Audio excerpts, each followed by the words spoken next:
అందరికీ నమస్కారం అండి. ఈరోజు కదా, ఒరే కనకం ఎన్ని వీధులు తిప్పుతావురా, నిన్నే కదరా ఇటుగా వచ్చింది. అసలు ఈ పేటైనా లేక ఇంకెక్కడికైనా తీసుకొచ్చావా? ఏ పనైనా నింపాదిగా చేయలేవు కదా, అన్నిటికీ కంగారే. సణుగుతూనే ఉంది కనకారావు బామ్మ. ఊరుకోవే బామ్మ, అసలే తికమకగా ఉంది, ఇటే వచ్చినట్టున్నాము. ఇక్కడ ఇళ్ళన్నీ ఒకే రకంగా ఉన్నాయి. నిన్న హడావుడిలో ఇది గమనించలేదు. ఇదిగో ఈ వేప చెట్టును చూసినట్టుంది. కారును ఎటుపోనివ్వాలో తెలియక బామ్మ అడిగే ప్రశ్నలకు సమాధానం చెప్పలేక సతమతమయ్యాడు కనకారావు. అతనికి అతని పేరేంటో పరమ అయిష్టం. అతని పర్సనాలిటీకి ఆ పేరు తగదని అతని అభిప్రాయం. అది కూడా నిజమే. కానీ కనకారావు పుట్టినరోజున అతని ముత్తాత కనకయ్య పోయాడు. అందుకని అతనికి ఆ పేరు పెట్టారు. వీధికి 2-3 వేప చెట్లుంటాయి. వేప చెట్టు గుర్తు పెట్టుకోవడం ఏమిట్రా నాయన? నీ కంగారు తెలుసు కూడా నీతో ఒంటరిగా బయలుదేరాను చూడు, నాది బుద్ధి తక్కువ అంటూ చిటపటలాడింది ఆమె. బామ్మ, ఇదేనే వాళ్ళ ఇల్లు అంటూ ఒక ఇంటి ముందు కారును ఆపాడు. ఎలా కనుక్కున్నావురా? ఆశ్చర్యంగా అడిగింది కారు దిగి. ఇదిగో ఈ గేటుకున్న డిజైన్ గుర్తు పెట్టుకున్నాను, కాలర్ ఎగరేస్తూ చెప్పాడు. ఒకసారి అన్ని గేట్లను క్షణంలో కలియ చూసింది బామ్మ. ఇంకో 2-3 ఇళ్లకు కూడా అదే డిజైన్ ఉన్న గేట్లు ఉన్నాయి. వీడితో పెట్టుకుంటే ఇంతే అంటూ తల పట్టుకుంది. గొప్పవాళ్ళు ఉండే పరిసరం కాబట్టి ఏ ఇల్లు చూసినా చాలా పెద్దదిగా ఉంది. ఇంటి ముందు తోటను ఒకళ్ళ మీద ఒకళ్ళు పోటీపడి మరీ పెంచుతున్నట్లున్నారు. ఇళ్లే కాదు, రోడ్డుకి 2 పక్కలా పెద్ద పెద్ద చెట్లు. ప్రశాంతంగా ఉంది అక్కడ వాతావరణం. రామానగర్ కొత్తగా ఏర్పడడంతో అంతా ప్లాన్ ప్రకారంగా ఉంది. బామ్మ, నువ్వు కారులోనే కూర్చో, నేను ఇండ్ల వాళ్ళని కనుక్కొని వస్తాను అంటూ హడావుడిగా గేటు తీశాడు. అంతలో సింహం లాంటి కుక్క పెద్దగా మరుగుతూ వచ్చి కనకారావు పిక్క పట్టుకున్నంత పనిచేసింది. ఒక్క గెంతులో బయటకు గెంతి గేటు వేశాడు. అప్పుడు చూశాడు, కుక్క ఉన్నది జాగ్రత్త అన్న బోర్డు. ఈ హంగామాకు ఇంట్లో నుండి పెద్ద ఆయన బయటకు వచ్చి కుక్కను కట్టేసి కనకారావుని చూసి ఎవరు కావాలండి అని అడిగాడు. బాగున్నారా? నేనండి కనకారావుని అంటూ అతని చేతిని లాక్కుని ఊపుతూ కరచాలనం చేశాడు. కనకారావా? ఎవరు మీరు? కనకారావు ఏమి మాట్లాడుతున్నాడో అర్థం కాక బుర్రగొక్కున్నాడు ఆ ఇంటి పెద్ద మనిషి. అంతలోనే మర్చిపోయారా? నిన్ననే కదా మీ అమ్మాయిని చూసుకోవడానికి వచ్చాము అన్నాడు సిగ్గుపడుతూ కనకారావు. ఆ మాటకు కంగు తిన్నాడు ఆయన. మీరు పొరపడ్డారు, మా ఇంట్లో పెళ్లికి ఎదిగిన అమ్మాయిలు ఎవరూ లేరు. ఆయన ముఖంలో అసహనం కనబడింది. బామ్మ, ఈ ఇల్లు కానట్టుందే అంటూ అరిచాడు కనకారావు. చదువుకున్నవాడిలా ఉండి అందంగా ఉన్న ఒక యువకుడు అలా కంగారుగా మాట్లాడుతుంటే విస్తుపోయాడు ఆ ఇంటి యజమాని అతని కంగారు చూసి.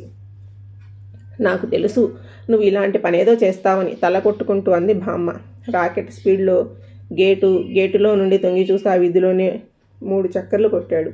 కనకారావు సాఫ్ట్వేర్ కంపెనీలో పనిచేస్తున్నాడు. అతనికి పెళ్లి చూపులని రామానగర్కి వెళ్ళారు. అయితే ఆ రోజు బామ్మ రాలేకపోయింది.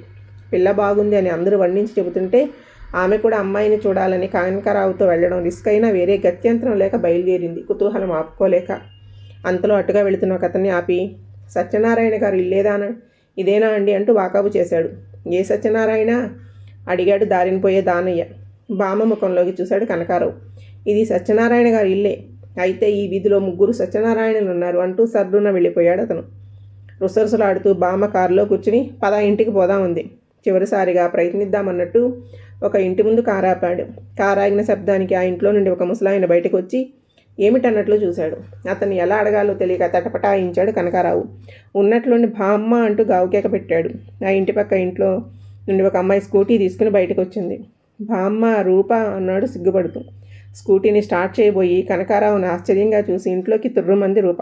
రూప వాళ్ళ నాన్న బయటికి వచ్చి కనకారావుని బామ్మని సాదరంగా ఆహ్వానించాడు. సన్నగా జాజితీలాగా ఉన్న రూప బామ్మకు కూడా భలే నచ్చింది. ఏం బాబు, ఈరోజు ఆఫీసు లేదా అడిగాడు రూప తండ్రి. ఉందా ఆంటీ అని వెంటనే నాలుగు ఖర్చుకుని ఉంది అంకుల్, సెలవు పెట్టాను అన్నాడు. రూప చెల్లి కార్తీక కాఫీ తెచ్చి బామ్మకు ఇవ్వబోయేలోగా కనకారావు ఒక కప్పు అందుకున్నాడు. కాబోయే బావగారు, ముందు బామ్మగారిని తీసుకొనివ్వండి అంది కార్తీక నవ్వుతూ. ఆ మాటకు చిన్నబుచ్చుకుని చేతిలో ఉన్న కప్పును బామ్మకు ఇవ్వబోయి కొంత కాఫీ నేల మీద వలకబోశాడు. కార్తీక రూపను చూసి కొంటగా కన్నుగిట్టి నవ్వింది. చూడు నీకు కాబోయే శ్రీవారిని అన్నట్లుగా పరాచకంగా. ఇంటికి వెళ్ళిన తర్వాత అంత కంగారు ఏంట్రా నాయన, పెళ్లివాళ్ల ముందన్నా కొంచెం నిదానంగా ఉండాలి అంది బామ్మ విసుగ్గా. ఆ మాటకు రుసరుసలాడుతూ తన గదిలోకి వెళ్ళిపోయాడు కనకారావు కోపంగా. ఏం జరిగింది అత్తయ్య అంటూ వచ్చింది కనకారావు తల్లి.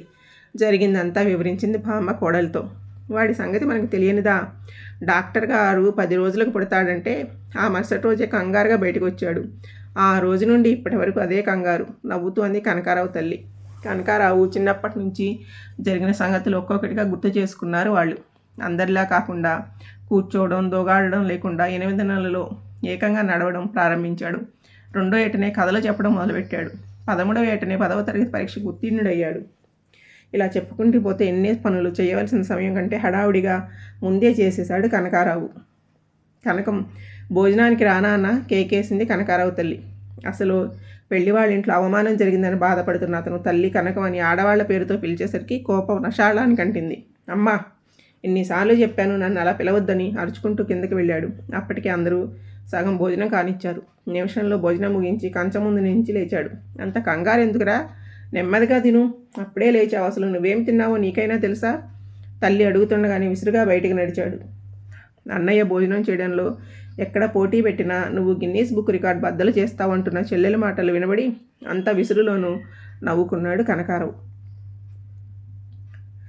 మన సూపర్ కంప్యూటర్ కనకారావు ఇంకా రాలేదా? ఆఫీసులో అడిగాడు రాజశేఖరం. ఈరోజు కనకారావుకి పెళ్లి చూపులట, నవ్వుతూ చెప్పింది సువర్ణ. ఇంకా అయినట్లే, ఎవరిని చూసి పెళ్లి కూతురు అనుకుంటాడో ఏమో ప్రసాద్ అనేసరికి అందరూ పక్కున నవ్వారు. ఏంటో అంత పెద్ద జోకు? తన క్యాబిన్లోకి వెళుతూ అడిగాడు మేనేజరు. సార్, మన కనకారావుకి ఈరోజు పెళ్లి చూపులు అన్నారు అందరూ కోరస్గా. అవునా, పాపం ఆ అమ్మాయి అన్నారా ఆయన చిరునవ్వుతో. ఆఫీసులో కూడా కనకారావు ఏ పనైనా నిమిషాల మీద చేస్తాడు. అయితే చెప్పేది పూర్తిగా వినకుండా చేయాల్సిన పనిని తారుమారుగా చేసేస్తాడు. అందుకే మేనేజర్ ముఖ్యమైన పని ఉంటే తన దగ్గర కూర్చోబెట్టుకుని ఆ పనిని పూర్తి చేయిస్తారు.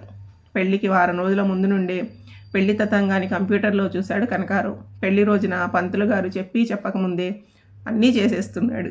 ఆ వేగానికి పంతులు గారు తికమకబడ్డారు. అయ్యా, తమరు అంత వేగంగా చేయకూడదు, నేను చెబుతాను, ఆ తర్వాతే మీరు చేయాలి అంటూ సున్నితంగా చురకాంటించారు.